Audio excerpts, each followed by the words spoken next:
ज्ञान से संबंधित प्रश्न को, मुख्य प्रश्न जो है अक्सर परीक्षाओं में पूछा जाता है, उसके बारे में चर्चा करेंगे। जैसा है कि प्रश्न नंबर 1 है कि मलेरिया किस मच्छर के काटने से होता है। मलेरिया किस मच्छर के काटने से होता है। मच्छर जो होता है तो मलेरिया, उसमें कौन सा मच्छर होता है जिस मच्छर को काटने से मलेरिया रोग हो जाता है। अब कप कपी देखकर बुखार भी तेजी से आता है, ठंडई दे करके मलेरिया बीमारी में। तो किस मच्छर के काटने से होता है तो वह है मादा एनाफिलीज मच्छर। मादा एनाफिलीज मच्छर। तो बताइए अब कि मलेरिया किस मच्छर के काटने से होता है। परीक्षा में आएगा कि मलेरिया किस मच्छर के काटने से होता है, तो क्या लिखोगे? मादा एनाफिलीज, ठीक ना। मादा मतलब जो फीमेल होता है, फीमेल होती है, एक मेल मच्छर होता है, एक फीमेल मच्छर होता है। फीमेल में जो मादा एनाफिलीज मच्छर होती है उसी से मलेरिया रोग फैलता है, इसमें कपकपी देकर बुखार आता है। फिर प्रश्न नंबर 2 है डेंगू। डेंगू भी समय देखो, डेंगू के चपेट में बहुत ज़्यादा लोग चल रहे हैं। यहाँ प्लेटलेट्स डाउन हो जाता है, लोगों का प्लेटलेट्स डाउन हो जाता है। कहते भाई इनको डेंगू हो गया है और इनका प्लेटलेट्स डाउन हो गया है, इनको बकरी का दूध और पपीते का रस मिलाकर पिलाइए, इनका प्लेटलेट्स बढ़ जाएगा। और डेंगू में क्या होता है कि जैसे जो हमारा हड्डियों का जोड़ है, जो हमारा मांसपेशियां है, उसमें काफ़ी दर्द होता है और सर में भी दर्द होता है, ठीक ना। सर में दर्द बना रहता है, डेंगू का ये लक्षण है मुख्य रूप से। तो डेंगू का ये रोग किस मच्छर के काटने से होता है? एडिस मच्छर। तो लिखेंगे एडिस मच्छर। एक एडिस मच्छर होता है जिससे डेंगू फैलता है। डेंगू बुखार, कहते हैं डेंगू बुखार हो गया, मलेरिया बुखार हो गया। तो मलेरिया बुखार किससे फैलता है? मादा एनाफिलीज से। और डेंगू बुखार एडिस मच्छर से। अब देखिए कभी कभी क्या होता है, जगह जगह दूषित पानी आदमी पी लेता है और दूषित पानी पीने के बाद क्या होता है कि उसको उल्टी होने लगता है, उसको पेचिस होने लगता है, उसको बुखार हो जाता है, टाइफाइड हो जाता है, अतिसार हो जाता है, हैजा हो जाता है। तो अब आपको है कि दूषित जल के प्रयोग से कौन सा रोग होता है। दूषित जल के प्रयोग से कौन सा रोग होता है? तो दूषित जल के प्रयोग से इसमें से कोई एक भी दे सकता है। टाइफाइड भी लिख सकता है, ठीक ना, कि टाइफाइड भी होता है देखिए दूषित जल से। अतिसार होता है, पेचिस होता है, हैजा होता है। अक्सर हैजा का पूछता है, मान लीजिए नया अब आ गया टाइफाइड, तो टाइफाइड भी आ सकता है, ठीक। लेकिन अक्सर पूछता है, जो ऑप्शन रहेगा उसमें हैजा लिखा रहेगा जरूर। तो दूषित जल के प्रयोग से फैलने वाला रोग समझिए कि हैजा भी होता है, पेचिस भी पड़ने लगता है, अतिसार होता है, टाइफाइड होता है, ठीक है ना। तो आप जानते रहे कि हैजा रोग होता है दूषित जल। दूषित जल का मतलब जानते हो, जो गंदा जल हो, खराब पानी हो, ठीक। फिर प्रश्न नंबर 4 है बच्चों में बीसीजी। बीसी देखो मैंने बीसीजी ऐसे भी लिख दिया है, बीसीजी इस तरह से भी लिख दिया है, बीसीजी जी है।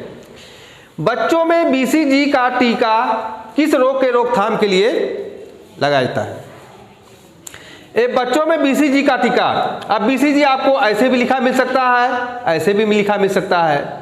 तो बीसीजी का टीका बच्चों को टीबी रोग, जो टीबी हो जाता है, मुंह से बच्चों का अक्सर लोगों को खून आता है, खांसी बहुत ज़्यादा आता है, तो टीबी रोग के रोकथाम के लिखो। टीबी ऐसे भी लिखा हो सकता है, टीबी ऐसे भी लिखा हो सकता है, ठीक है ना। तो टीबी रोग के रोकथाम के लिए बच्चों को बीसीजी का टीका लगाया जाता है। प्रश्न नंबर 5, मानव शरीर में रक्त कहाँ शुद्ध होता है? जो हमारा रक्त होता है वो शरीर के विभिन्न भागों तक, ठीक ना, विभिन्न भागों तक ऑक्सीजन को लेकर पहुंचाता है। और जब ऑक्सीजन को लेकर पहुंचाता है तो वहाँ से जब वापस आता है तो वह पहले शुद्ध जाता है, फिर वापस आने लगता है तो अशुद्ध ही हो जाती है, ठीक ना।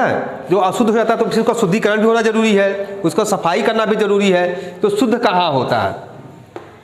तो मानव शरीर में रक्त कहाँ शुद्ध होता है? आप लिखेंगे वृक्क, जिसको किडनी भी बोलते हैं, ठीक ना, किडनी। मानव शरीर में 2 किडनियां होती हैं, ठीक ना, एक इधर बाएं एक दाएं, दोनों तरफ किडनी होती है। तो मानव शरीर में रक्त कहाँ शुद्ध होता है? तो आप लिखेंगे वृक्क में, ठीक ना, वृक्क लिखेंगे। शरीर की सबसे लंबी हड्डी, देखिए मानव शरीर में 206 हड्डियां होती हैं। कितनी हड्डियां होती हैं? 206 हड्डियां होती हैं। और 206 हड्डियों में सबसे बड़ी हड्डी कहाँ की होती है? फीमर की, जो ये जांघ वाला, इसको फीमर बोलते हैं। ये जांघ वाली हड्डी को हम फीमर बोलते हैं। इसको जंघिका भी लिखा मिल सकता है आपके परीक्षा में। फीमर भी लिखा जा सकता है, सी फीमर भी लिखा जा सकता है, ठीक ना, फीमर, सी फीमर, या जंघिका भी लिखा सकता है, या जांघ की हड्डी भी लिखा जा सकता है। चारों ऑप्शन आ सकता है, कोई भी एक लिखा जा सकता है। अगर फीमर नहीं लिखा होगा तो जंघिका लिखा होगा या जांघ लिखा होगा, ठीक ना। तो इस तरह से आपसे पूछा जाएगा कि शरीर की सबसे लंबी हड्डी कौन सी होती है? तो फीमर की। कशेरुक दंड में कुल कितनी हड्डियों की संख्या होती है? ठीक ना। तो कशेरुक दंड में कुल हड्डियों की संख्या 33 मतलब 33। कशेरुक दंड जो होती है, जो पीछे हड्डियां होती है रीढ़ वाली, इसमें कितनी संख्या इनकी कितनी होती है? 33, ठीक ना, 33 होता है। थोड़ा इसको याद करने के लिए 33 आप लोग जानते रहिए कि ये कशेरुक हड्डी जो हमारे पीठ के पीछे, यहाँ से लेकर पीछे होता है, इसको कशेरुक दंड बोलते हैं। इसमें हड्डियों की संख्या हमारा 33 होता है। कितनी हड्डियों की संख्या होता है? 33 होता है। ऐसे आपके परीक्षा में पूछा जाएगा, जिसे मान लिया पूछ दिया कि मानव शरीर में कुल कितनी हड्डियों की संख्या होती है, तो 206 लिख देंगे। फिर अभी नया में ट्रेंड चला है, कभी कभी पूछ देता है कि हमने एक बार एग्जाम बैठा परीक्षा में, हमने पढ़ा था कि मानव शरीर में हड्डियों की संख्या 206 होती है। अब परीक्षा में हड्डियों की संख्या न पूछकर कह दिया कि मांसपेशियों की संख्या कितनी होती है।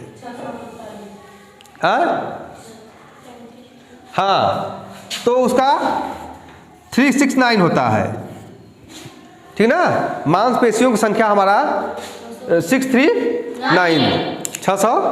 अब इसको याद करने का तरीका है 639, 639। मांसपेशियों की संख्या 639। देखो है कि नहीं? 6 है, 3 है, जोड़ोगे 9 हो जाएगा। 639, 639, 639, ठीक है। एकदम आसानी से याद कर लोगे कि मांसपेशियों की संख्या कितनी होती है? 639 मतलब 639। जिसको नहीं याद रहा 639 याद रहेगा तुरंत। 639, 639, 639। परीक्षा में तुरंत बताएंगे कि सर जी बताएं 639, ठीक ना, 639। ठीक, अगला क्वेश्चन देखते हैं, आइए। तो इसमें देखते हैं प्रश्न नंबर 8 में, एक्स किरणों के आविष्कारक कौन है? तो रोएंटजन। एक्स किरणों के आविष्कारक कौन है?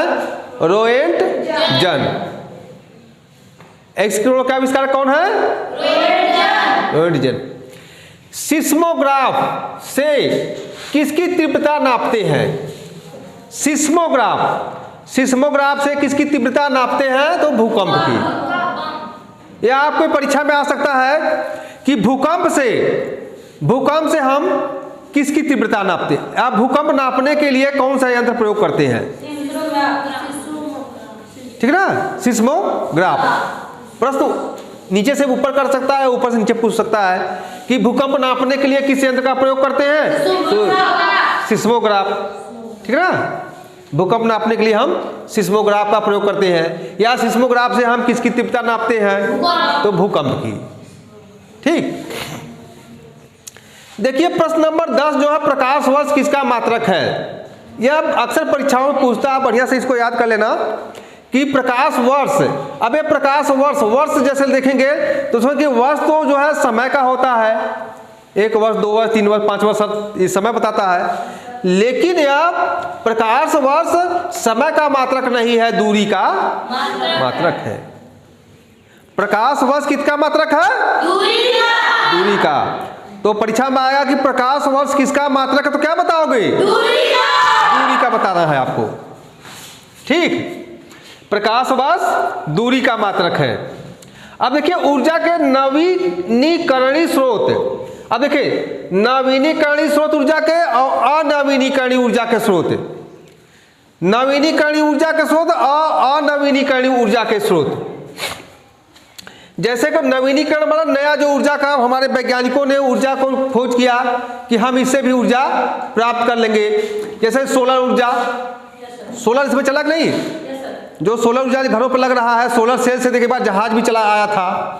आज से 10 साल पहले जहाज भी उड़ते हुए आपके बाबतपुर हवाई अड्डा से सोलर से उड़ते हुए, सोलर सेल से, ठीक ना, सोलर ऊर्जा से वो जहाज उड़ते हुए आई थी, बहुत धीमे धीमे धीमे धीमे चल रही थी, बहुत बड़ी जहाज थी, खूब उड़ते हुए बाबतपुर हवाई अड्डा पहुंचा था।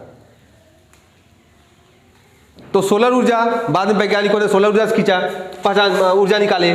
फिर क्या किए, जल से भी, जैसे हमारे जल से भी ऊर्जा निकालते हैं। जैसे क्या करते हैं कि जो बड़े बड़े बांध होते हैं, बांध पर जो है कि उससे भी टरबाइन से जो है आपका ऊर्जा उत्पन्न करते हैं।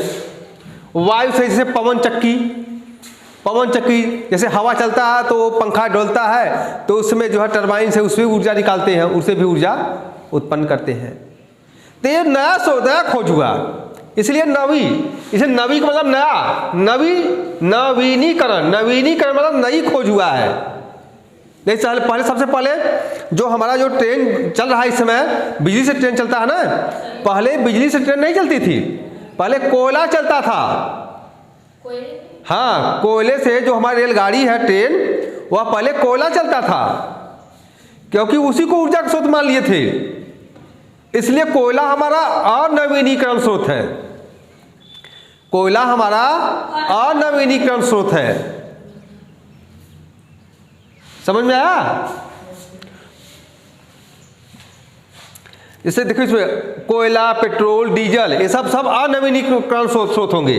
देखो नीचे देखो, इसमें दिया ना ऊर्जा के नवीनीकरणीय स्रोत, नवीनीकरणीय स्रोत, ठीक ना, ऊर्जा के नवीनीकरणीय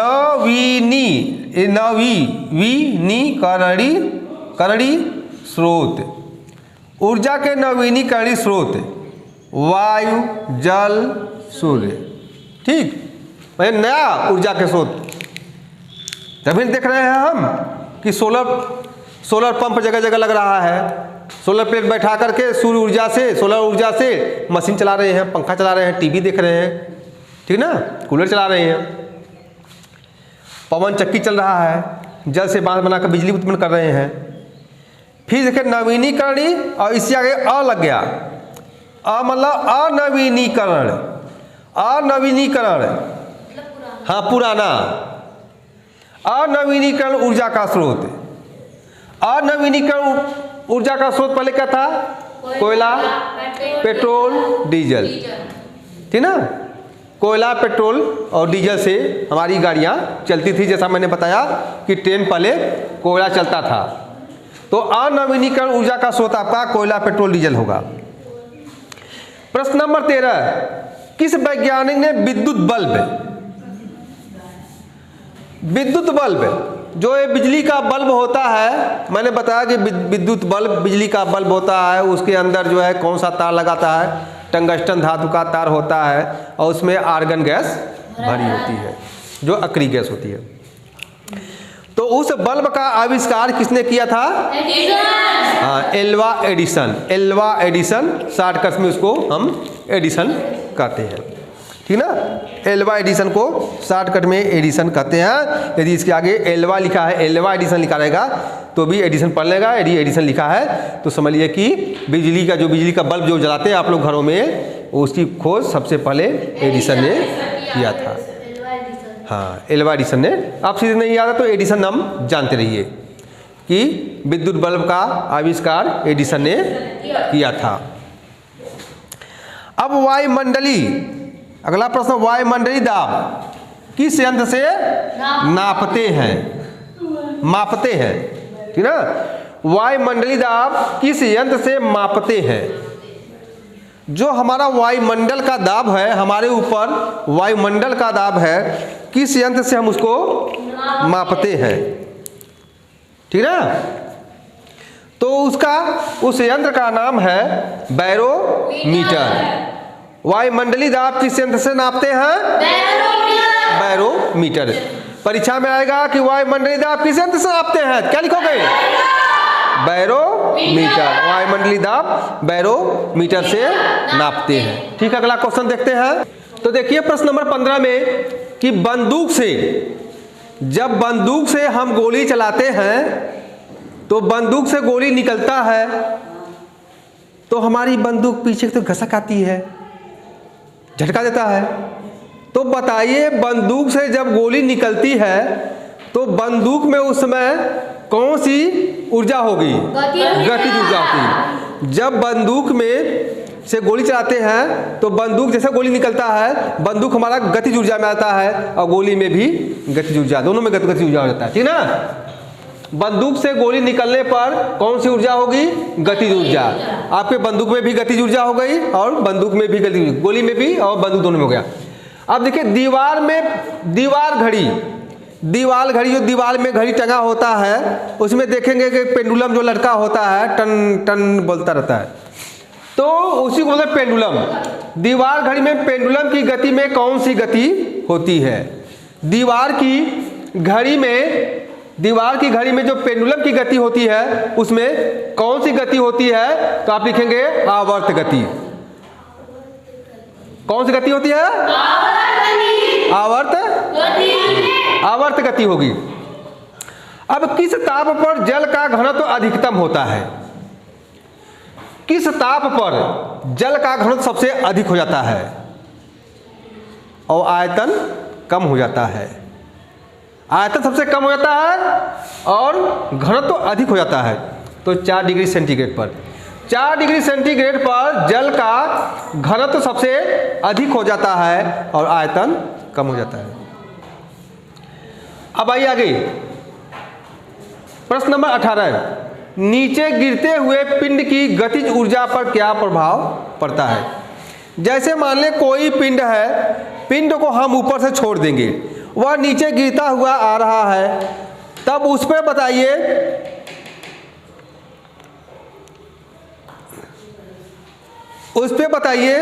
कौन सी, मतलब गतिज ऊर्जा तो हो जाएगा लेकिन जो गति जो ऊर्जा है वह बढ़ेगा कि घटेगा? ठीक ना, बढ़ जाती है क्योंकि उसकी जो है गति बढ़ जा रही है, इसलिए गिरते हुए पिंड की गतिज ऊर्जा पर क्या प्रभाव पड़ेगा? बढ़ती है। ऊर्जा जो है बढ़ जाएगी, गतिज ऊर्जा बढ़ जाएगी, गिरते हुए पिंड की गतिज ऊर्जा बढ़ जाएगी। कैंची किस प्रकार का उत्तोलक है? कैंची देखते हैं, कैंची हमारा किस प्रकार का उत्तोलक, सरल मशीन में आप पढ़ेंगे तो कैंची किस प्रकार का उत्तोलक है? तो कैंची प्रथम प्रकार का उत्तोलक है। आएगा परीक्षा में कैंची किस प्रकार का उत्तोलक है? तो प्रथम प्रकार का। सामान्य मनुष्य के शरीर का तापमान कितना होता है? जैसे किसी मनुष्य है उसको बुखार नहीं है, फिट फाट एकदम ठीक ठाक है, तो उसका शरीर का हम ताप नापेंगे तो उसका ताप मापेंगे तो कितना होना चाहिए? 98.6 डिग्री फ़ारेनहाइट। 98.6 degree Fahrenheit. सामान्य मनुष्य के शरीर का ताप कितना होता है? 98.6 डिग्री फ़ारेनहाइट। कितना पढ़ेंगे? 98.6 डिग्री फ़ारेनहाइट।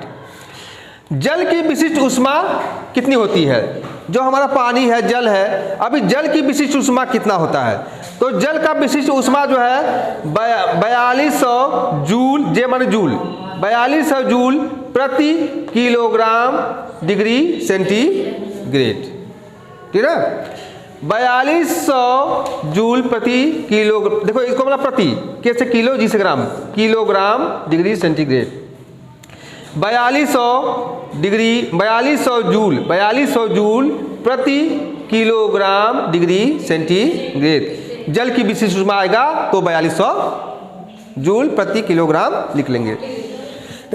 तो थैंक यू, आज के लिए इतना ही। फिर अगले वीडियो में फिर मिलेंगे, अगले घंटी मिलेंगे। Thank you very much.